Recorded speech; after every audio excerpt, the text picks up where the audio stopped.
해안철책 귀순 사건 어제 있었던 거요. 네. 사람이 하는 일이어서 저는 모든 것을 다 완벽하게 이루어낼 수는 없다고 생각합니다. 그걸 전제가 되어야 된다고 생각하고요. 그런데 감시 장비가 제대로 작동했음에도 불구하고 수차례 징후를 포착하지 못한 것은 변명의 여지가 없는 경계의 실패다 이렇게 생각해요. 조사를 좀 더 해봐야겠지만 이하 부대에 대한 대대적인 문책 이런 부분들이 불가피한 상황이라고 생각합니다. 장관님께서도 그렇겠지만 제 입장에서 되게 답답하고 안타깝고 실망스럽고 그렇습니다. 이런 사건들이 계속 연례적으로 반복되고 있거든요. 그럼에도 불구하고 우리 군과 국방부가 제대로 된 대안과 대응책을 내놓는데 여전히 실패하고 있는 것에서 대단히 답답하고요. 그리고 이번 사건으로 또 정말 열심히 일하고 나라를 위해 헌신하고 있는 우리 군의 사기가 저하가 될 것 같아서 대단히 우려스럽고요.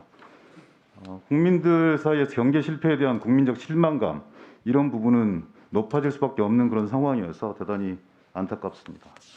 결국은 이런 사건이 반복이 되면 국가적으로 추진하고 있는 국방개혁 이런 작업들도 그 정당성에 상당한 훼손이 갈 수밖에 없는 그런 측면이 있다는 측면에서 좀 우려스러운 측면들이 많이 있고요. 결국은 이게 국민적 불안감들이 높아지고 결국에는 군에 대한 불신으로 야기가 되어지면 결국 우리 군의 사기자로 이어질 수밖에 없는 대단히 심각하고 엄중한 상황이다 이렇게 생각합니다.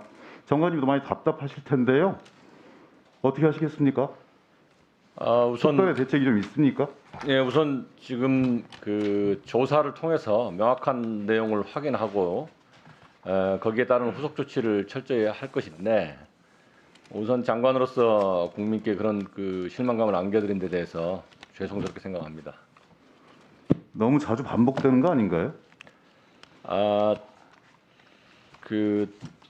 이제 좀 아쉬운 부분들이 몇 개 있는데 이제 그런 부분들이 재발되지 않도록 하는 노력들을 현장에서도 하고 또 중간 제대 지휘관들도 하고 군 수뇌부들도 하고는 있습니다만은 그런 부족한 부분이 있어서 더 노력해야 될 걸로 현재 보입니다. 그러니까 사소한 실수, 작은 빈틈 하나가 결국은 유능한 안보, 튼튼한 국방의 근간을 흔들 수도 있는 그런 문제다. 그래서 좀 명심하고 이런 대책들을 잘 세워주셨으면, 그리고 국민들이 납득할 수 있는 조치들을 국민과 더불어서 만들어냈으면 좋겠다, 이런 주문들을 좀 드리고요. 장관님, 전작권 회수 문제요. 문재인 정부, 우리 정부 내에서 회수할 수 있습니까?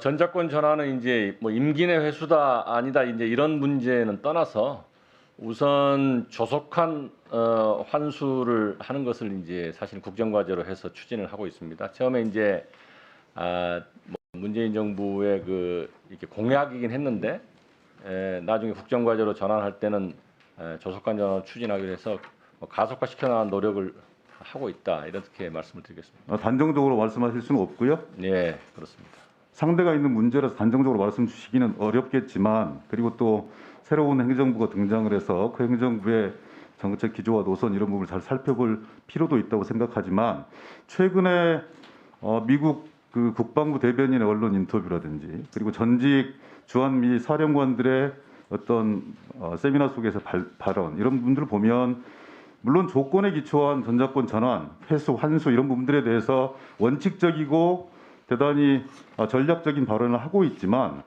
대단히 우리 정부가 생각하는 만큼의 그런 어떤 그 시급성과 정당성 이런 부분을 갖고 있는 것인가에 대한 근본적인 의문을 저는 품지 않을 수 없다 이렇게 생각하고 있고요. 작년 10월 14일 그 한미 연례 안보 회의에서 장관님과 에스퍼 국방장관 대화 나누는 내용 중에 공동성명 12조를 보니까 재미있는 표현들이 좀 있던데요.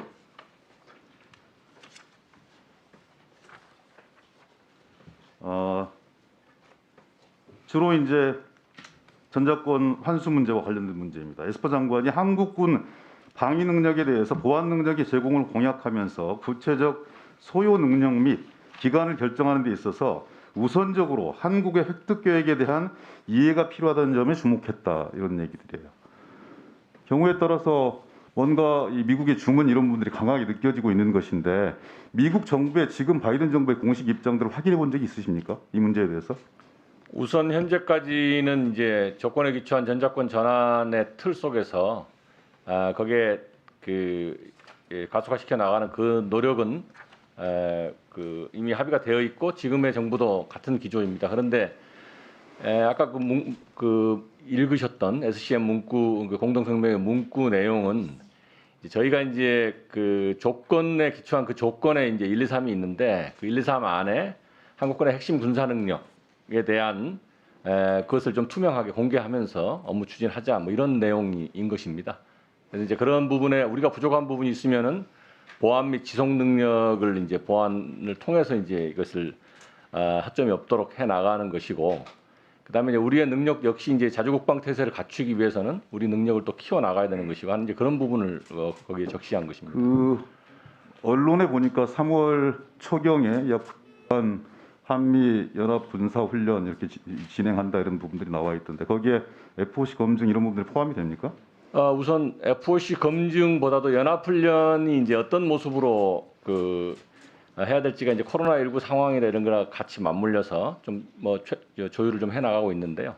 FOC 문제도 어떤 방식으로 풀어나갈지가 아직 협의 중에 있습니다. 아직 뭐 정해지진 않았습니다. 뭐 지금 뚜렷한 방침을 말씀 주실 수는 없겠지만 대단히 엄중한 상황임에도 불구하고 물론 아주 제한적이고 방어적인 그런 훈련이긴 하지만 한반도의 어떤 그 정세 가능성을 고조시킬 수 있는 그런 위험성들을 무릅쓰고 하는 훈련이라고 생각합니다. 그래서 반드시 FOC 검증 문제들도 좀 포함이 되어서 전작권 환수 문제가 차근차근 잘 진행이 되어서 문재인 정부 임기 내에 확실한 성과를 낼 수 있도록 국방부에서 좀 집중해 주셔야 되는 거 아니냐라는 그런 소망과 바람이 있는데요. 장관님 어떻게 생각하세요?